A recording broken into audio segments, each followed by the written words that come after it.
Nini Purwaniswari NIM 190111125. Baik, di sini saya akan menjelaskan pengertian dari komitmen organisasi. Yang pertama yaitu menurut Maude et al.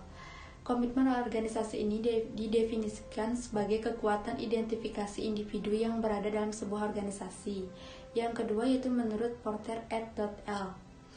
Komitmen organisasi ini bahwa telah dikembangkan 3 bagian dari definisi komitmen organisasional. Yang pertama yaitu keyakinan dan penerimaan yang kuat dari tujuan dan nilai organisasi. Yang kedua yaitu kesediaan untuk bekerja keras sebagai bagian dari organisasi. Dan yang ketiga yaitu keinginan yang kuat untuk mengingat organisasi.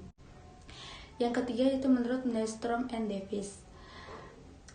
Komitmen organisasional merupakan tingkat di mana individu memihak dan ingin secara kontinu berpartisipasi aktif dalam organisasi yang tercermin melalui karakteristik sebagai berikut. Yang pertama, adanya keyakinan yang kuat dan penerimaan atas nilai dan tujuan organisasi. Yang kedua yaitu kesediaan untuk mengusahakan yang terbaik bagi organisasi. Dan yang ketiga yaitu adanya keinginan yang pasti untuk bertahan dalam organisasi. Yang keempat yaitu ada pengertian dari Allen dan Mayer. Jude Surnaldi mengemukakan bahwa pendapat Allen dan Mayer ini sering digunakan oleh para peneliti psikolog bahwa komitmen organisasional sebagai sebuah keadaan psikolog yang mengkarakteristikkan hubungan karyawan dengan organisasi atau implikasinya yang mempengaruhi aplikasi karyawan akan tetapi bertahan dalam organisasi atau tidak. Dalam riset-riset tentang komitmen organisasional yang mencoba menganalisis karyawan-karyawan perusahaan yang dalam menjalankan aktivitas organisasi bersentuhan dengan teknologi informasi dan komunikasi seperti perusahaan, telekomunikasi dan informasi, perbankan, pertambangan, pemasaran, konsultan perencanaan, otomotif, semikonduktor, dan bioteknologi. Jurnalisme mendefinisikan masing-masing definisi komitmen organisasional tersebut sebagai berikut. Yang pertama yaitu komitmen afektif adalah perasaan cinta dalam suatu organisasi yang memunculkan kemauan untuk tetap tinggal dan membina hubungan sosial serta menghargai nilai hubungan dengan organisasi dikarenakan telah menjadi anggota organisasi. Yang kedua yaitu komitmen kontinu adalah perasaan berat untuk meninggalkan organisasi dikarenakan kebutuhan untuk bertahan dengan pertimbangan biaya apabila meninggalkan organisasi dan penghargaan yang berkenaan dengan partisipasi di dalam organisasi. Yang ketiga yaitu komitmen normatif adalah perasaan yang mengharuskan untuk bertahan dalam organisasi dikarenakan kewajiban dan tanggung jawab terhadap organisasi yang didasari atas pertimbangan norma, nilai, dan keyakinan karyawan. Jadi, pengertian komitmen ini dapat disimpulkan bahwa komitmen adalah sesuatu yang membuat seseorang membulatkan hati, bertekad berjerih payah, berkorban, dan bertanggung jawab demi mencapai tujuan dirinya dan tujuan organisasi atau perusahaan yang telah disepakati atau ditentukan sebelumnya. Komitmen memiliki peranan penting terutama pada kinerja seseorang ketika bekerja. Hal ini disebabkan oleh adanya komitmen yang menjadi acuan serta dorongan untuk membuat mereka lebih bertanggung jawab terhadap kewajibannya. Om Swastiastu. Perkenalkan, nama saya Komang Rayu Destini, NIM 1901169. Baik, di sini saya akan menjelaskan materi kedua yaitu tentang tipe komitmen organisasi. Baik, sini saya akan menjelaskan tentang Sitmarhon, Han, Asborn, dan Hull bin dalam Wibowo tahun 2014 P188 mengemukakan bahwa terdapat 2 dimensi utama emosional komitmen yaitu organisasi sebagai berikut. Terdiri dari rasional komitmen. Jadi rasional komitmen itu artinya mencerminkan bahwa pekerjaan memberikan pelayanan pada kepentingan finansial, pengembangan, dan profesional individu. 2. Emotional komitmen mencerminkan perasaan bahwa apa yang dilakukan seseorang adalah penting, berharga, dan memberikan manfaat nyata bagi orang lain. Baik, saya lanjutkan dimensi komitmen menurut Mayer dan Allen, Lachance 2019, P148 dalam Wibowo tahun 2014 P189 adalah aktivitas komitmen yang artinya Komitmen ini mengacu pada hubungan emosional anggota terhadap organisasi. Orang-orang ingin terus bekerja untuk organisasi tersebut karena mereka sependapat dengan tujuan dan nilai dalam organisasi tersebut. Yang kedua, continue commitment. Komitmen ini mengacu pada keinginan karyawan untuk tetap tinggal di organisasi tersebut karena adanya perhitungan atau analisis tentang untung dan rugi di mana nilai ekonomi yang dirasa dan bertahan dalam suatu organisasi dibandingkan dengan meninggalkan posisi organisasi tersebut. Dan yang terakhir adalah komitmen normatif. Komitmen ini mengacu pada perasaan karyawan di mana mereka diwajibkan untuk tetap berada di organisasi karena adanya tekanan dari yang lain. Karyawan yang memiliki tingkat komitmen normatif yang tinggi akan sangat memperhatikan apa yang dikatakan orang lain tentang mereka jika mereka meninggalkan organisasi tersebut. Sekian dan terima kasih. Saya lanjutkan presentasi saya ke teman saya. Baik, saya Karya Devi Triani akan membahas subbahasan yang ketiga, yaitu membangun komitmen organisasional. Jadi, komitmen organisasi pada setiap karyawan itu sangatlah penting. Karyawan merupakan aset paling penting dalam suatu organisasi, yang mana hal tersebut itu tergambar pada peran karyawan sebagai sumber yang dapat membantu mengarahkan, mempertahankan, dan mengembangkan organisasi dalam berbagai tuntutan masyarakat dan zaman.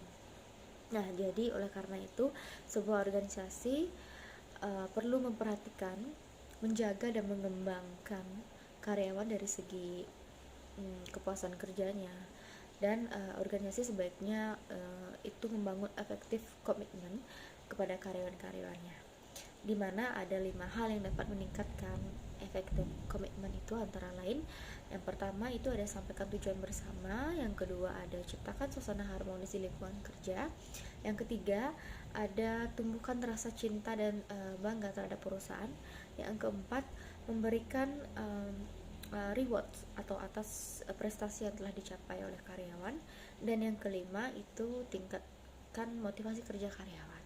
Sekian presentasi dari saya. Subbahasan selanjutnya akan dibahas oleh teman saya. Om Swastiastu. Perkenalkan, nama saya Luhyuni Arisandi, NIM 19011157. 3. Membangun komitmen organisasional. Karyawan merupakan aset paling penting dalam suatu organisasi. Hal tersebut tergambar pada peran karyawan sebagai sumber yang dapat membantu mengarahkan, mempertahankan, dan memperkembangkan organisasi tersebut. Ada 5 langkah membangun komitmen karyawan, yaitu seperti berikut ini. Yang pertama, sampaikan tujuan bersama. Artinya segala sesuatu tidak mungkin akan tercapai tanpa tujuan yang jelas. Yang kedua, ciptakan suasana harmonis di lingkungan kerja, yang artinya lingkungan kerja yang menyenangkan merupakan hal penting dalam menentukan kinerja karyawan. Yang ketiga, tumbuhkan rasa cinta dan bangga terhadap perusahaan. Karyawan yang sudah mulai nyaman dalam lingkungan kerjanya maka tidak menutupi kemungkinan akan memiliki rasa cinta terhadap perusahaan. 4. Berikan reward atas prestasi yang tercapai oleh karyawan tersebut. Artinya seorang karyawan mampu bekerja dengan baik akan merasa senang dan bangga bila dihargai hasil kerjanya. Yang terakhir, nomor 5, tingkatkan motivasi kerja karyawan. Sifat jenuh dan bosan tidak dapat dipungkiri oleh setiap karyawan yang bekerja di dalam lingkungan suatu perusahaan. Namun evaluasi yang dilakukan tidak hanya berkaitan dengan pencapaian target, tetapi juga dilakukan oleh perusahaan yang harus memberi karyawannya kesempatan lagi untuk selama bekerja di perusahaan tersebut. Om Swastiastu, selamat malam. Di sini saya sebagai anggota dari kelompok 2 akan menjelaskan subbahasan yang kelima, di mana di sana menjelaskan mengenai pedoman untuk meningkatkan komitmen organisasi. Menurut beberapa ahli, salah satunya menurut Hiller dalam Wibowo, komitmen organisasi didapat dari bawahan dengan memenuhi kebutuhan pokok pekerja, memberi perhatian pada orang di semua tingkat, mempercayai dan dipercayai, mentoleransi individualitas, dan menciptakan bebas kesalahan. Nah, di sini ada beberapa komitmen pekerja yang dapat dilakukan. Ada 5 cara. Yang pertama yaitu memelihara kepercayaan. Nah, dalam kualitas dan gaya kepemimpinan merupakan faktor utama untuk mendapatkan kepercayaan dan komitmen pekerja. Patut diingat kembali bahwa untuk mendapatkan kepercayaan kita harus mempercayai mereka yang bekerja juga. Untuk cara yang kedua yaitu memenangkan pikiran, semangat, dan hati. Komitmen penuh dari bawahan tidak dapat direalisasikan sampai kita menunjukkan kebutuhan psikologis, intelektual, dan emosional pekerja. Dengan memberikan bobot yang seimbang dari ketiga faktor tersebut, memungkinkan kita memenangkan pikiran, semangat, dan juga hati pekerja. Nah, untuk selanjutnya akan dijelaskan oleh rekan saya. Terima kasih. Baik, saya akan melanjutkan presentasi dari tema saya, yang ketiga, menjaga staf punya komitmen. Cara yang paling efektif menjaga komitmen pekerjaan adalah memperkaya pekerjaan dan motivasi mereka. Yang keempat, menghargai keunggulan. Pengakuan atas keunggulan merupakan masalah vital dalam memelihara komitmen dan kepuasan kerja pekerja. Dapat dilakukan dengan pemberian gaji, pemberian bonus, pengikut serta dalam pelatihan akhir pekan, senior, atau sekedar mengucapkan terima kasih. Dan yang terakhir itu bersikap positif. Untuk mencapai lingkungan positif dengan organisasi dibangun dengan mutual terus saling mempercayai, di mana orang memastikan bahwa organisasi dapat mencapai apa yang diminta untuk dilakukan. Terima kasih. Om Swastiastu. Perkenalkan, nama saya Niputu Manis Novita Gayatri, NIM 190111138 dari kelas 5C Manajemen Reguler Suri. Di sini saya akan menjelaskan tentang outcome komitmen organisasional. Komitmen organisasional dapat didefinisikan sebagai keinginan seseorang untuk tetap menjadi anggota organisasi seperti yang ditemukan oleh Stephen Robin dalam buku Organizational Behavior. Peneliti juga sependapat bahwa komitmen organisasional bukan loyalitas pasif, melainkan sebuah identifikasi individual yang relatif kuat serta keterlibatan dalam sebuah organisasi. Sekian dan terima kasih. Om Swastiastu. Perkenalkan, nama saya Kadek Pardila Sari, NIM 190111150. Saya akan melanjutkan presentasi dari Manis tentang outcomes komitmen organisasi. Ia mengemukakan lebih lanjut bahwa komitmen organisasional memiliki 3 unsur, yaitu yang pertama kepercayaan yang kuat serta penerimaan terhadap tujuan dan nilai organisasi. Yang kedua, kesiapan untuk bekerja keras. Yang ketiga, keinginan yang kuat untuk bertahan dalam organisasi. Sedangkan Allen dan Meyer serta Dunham dan kawan-kawan mengelompokkan komitmen organisasional ke dalam 3 kategori. Yang pertama, komitmen afektif. Yang kedua, komitmen continuance. Yang ketiga, komitmen normatif. Ketiga kategori ini adalah sebuah kondisi psikologis yang menggambarkan hubungan antara individu dengan organisasi dan mempunyai implikasi dalam keputusan untuk meneruskan atau tidaknya keanggotaannya dalam sebuah organisasi.